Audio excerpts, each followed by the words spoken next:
Bonjour à tous et merci d'avoir rejoint la Digital Learning Tribe. Cette vidéo est faite pour rassurer les enseignants et les formateurs qui ont été lâchés dans le grand bain de la formation à distance sans bouée de sauvetage. Si vous avez ce sentiment, cette vidéo est faite pour vous. Mon objectif dans cette vidéo est de recadrer le sujet de la formation à distance dans cette situation d'urgence. Qu'est-ce qu'il est possible de faire et qu'est-ce qui n'est pas possible? On l'a vu dès lundi, il y a des limites techniques. Des serveurs d'ENT qui sont tombés car trop de consultations au même moment. Il me semble important de rappeler que la formation à distance se prévoit longtemps à l'avance et on ne digitalise pas une formation présentielle en une semaine. Pour assurer la continuité pédagogique, vous êtes contraint de travailler en mode dégradé, c'est-à-dire que vous n'avez pas les ressources habituelles, pas de salle, pas d'apprenants en face de vous, et vous êtes contraint du coup d'utiliser d'autres ressources pour pouvoir maintenir en urgence vos cours à distance. Vous pouvez par exemple lister les outils qui sont installés sur votre poste de travail ou les outils de communication que vous avez déjà utilisés et les privilégier. Il faut savoir que faire une formation à distance sous-entend faire la réingénierie de la formation présentielle. Cela prend du temps, sans compter la production des ressources, des ressources du parcours de formation.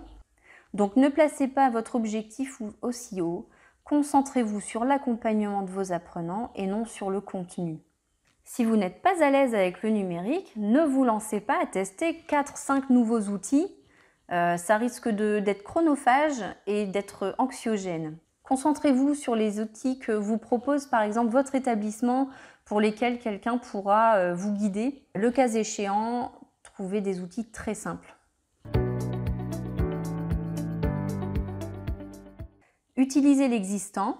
Donc des PowerPoint, n'hésitez pas à les reprendre, améliorez-les en retirant le superflu, en ajoutant de l'audio par exemple. Utilisez vos exercices, des vidéos YouTube, variez les ressources et les médias.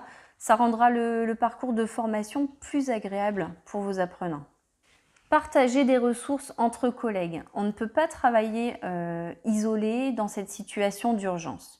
Et c'est vrai également pour vos apprenants. N'hésitez pas à leur donner des travaux à réaliser à 3 par exemple, à distance. En général, ils connaissent des outils de travail à distance, il n'y a pas de problème à ce niveau-là. Vous pourrez leur proposer des travaux donc un peu plus conséquents et puis ils se sentiront moins isolés. Forcément, quand on est sous l'eau, il est facile de perdre de vue son objectif.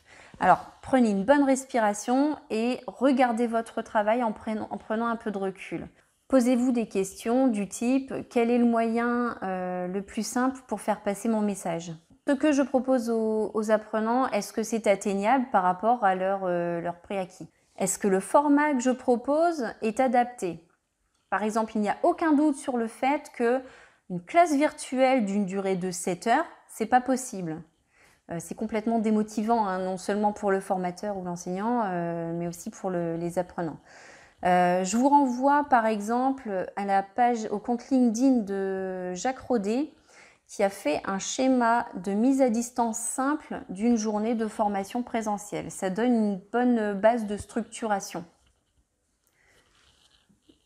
Voilà, les joies du télétravail. Ce qui compte le plus en formation à distance, c'est bien l'accompagnement et pas le fait de proposer des ressources renversantes et magnifiques ou en quantité imbuvable. Je vous propose d'autres pistes de réflexion. Par exemple, en formation à distance, il y a au moins 2 règles d'or pour s'en sortir. C'est de créer des ressources courtes, c'est-à-dire qui vont vraiment à l'essentiel. Par exemple, une vidéo doit durer maximum 7 minutes, sinon on sait qu'il y a un fort taux de décrochage. Et donc cela va vous obliger, dès le démarrage, à granulariser votre contenu. Vous pouvez par exemple faire cela en suivant les objectifs pédagogiques de votre séquence. Votre valeur ajoutée n'est pas le contenu de votre formation. Le contenu, on le retrouve maintenant sur Internet, dans les bouquins. Les jeunes sont de plus en plus aptes à aller rechercher des informations sur Internet. votre valeur ajoutée. Elle vient de votre expérience de la pédagogie, de l'accompagnement, de l'apprentissage. Alors continuez à rendre vos apprenants actifs avec des exercices, des études de cas, de préférence en mini-groupe, des travaux de recherche. Ça ne change pas par rapport à un présentiel. On va vraiment essayer de rendre toujours actif l'apprenant. Filmez-vous avec votre smartphone. Pas besoin d'avoir un gros matériel, pas besoin d'avoir un résultat professionnel. Le principal, c'est le message, c'est la présence que vous allez donner à vos apprenants. Vous pouvez par exemple vous filmer pour faire un débriefing d'un travail. Alors évidemment, vous allez me dire, vous en avez peut-être déjà fait l'expérience, c'est pas si simple de se filmer. Au début, on se dit mais je n'ai pas l'air du tout naturel. Et c'est normal, hein, on passe tous par là et l'aisance vient avec la pratique. Et puis finalement, si on n'a pas l'air très naturel, est-ce que c'est vraiment gênant? Enfin, ma dernière piste de réflexion, essayez de vous faire plaisir au moins une fois. C'est-à-dire que par exemple, vous avez toujours eu envie d'essayer une application comme Powtoon ou Vyond afin de réaliser une petite vidéo style cartoon. Eh bien, lancez-vous. C'est peut-être le moment, si vous trouvez un moment pour le faire. Il n'y a aucun doute sur le fait que si vous prenez plaisir à concevoir une ressource, les apprenants prendront du plaisir à la consulter. Pour terminer cette vidéo, je vous propose quelques références bibliographiques que j'apprécie beaucoup. Si vous êtes intéressé par les sujets de l'apprenant actif et de la facilitation de l'apprentissage, voici quelques références. Donc évidemment Marcel Lebrun pour tout ce qui concerne la classe inversée. Ensuite vous avez Jean-Charles Caillé sur la classe renversée. Ce que j'aime beaucoup dans ce livre, c'est qu'on a un vrai retour d'expérience, un vrai partage d'expérience avec ce qui a été positif et ce qui a été négatif. Et la méthode est vraiment bien expliquée. Ensuite, vous avez les neurosciences cognitives dans la classe. J'ai beaucoup aimé ce livre qui reprend donc vraiment les dernières informations suite aux travaux réalisés sur les neurosciences. C'est très axé pédagogie, hein, collège, lycée. Maintenant, je trouve qu'il y a quand même beaucoup d'informations qui sont exploitables en formation professionnelle. Ce livre aussi donne toute une méthodologie avec des outils. C'est vraiment très bien, très applicable en fait. Vous avez sur le social learning Denis Christol, se former et apprendre à l'ère du numérique. Donc pour l'apprentissage entre pairs. Et enfin, un bonus qui n'est pas de l'ordre de la pédagogie ou de l'andragogie, mais qui est plus sur le changement, comment l'être humain vit le changement.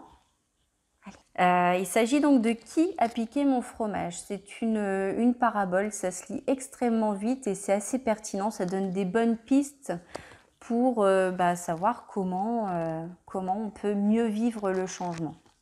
Je propose ce livre, bien évidemment, puisque la digitalisation de la formation, c'est un gros sujet, c'est quelque chose qui nous demande à tous, nous formateurs et enseignants, de changer notre posture, de changer notre pratique.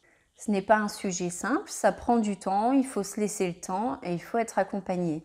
Voilà, j'espère que cette vidéo vous aura rassuré par rapport au travail que vous avez commencé et qui est encore à venir. Je vous envoie beaucoup d'ondes positives.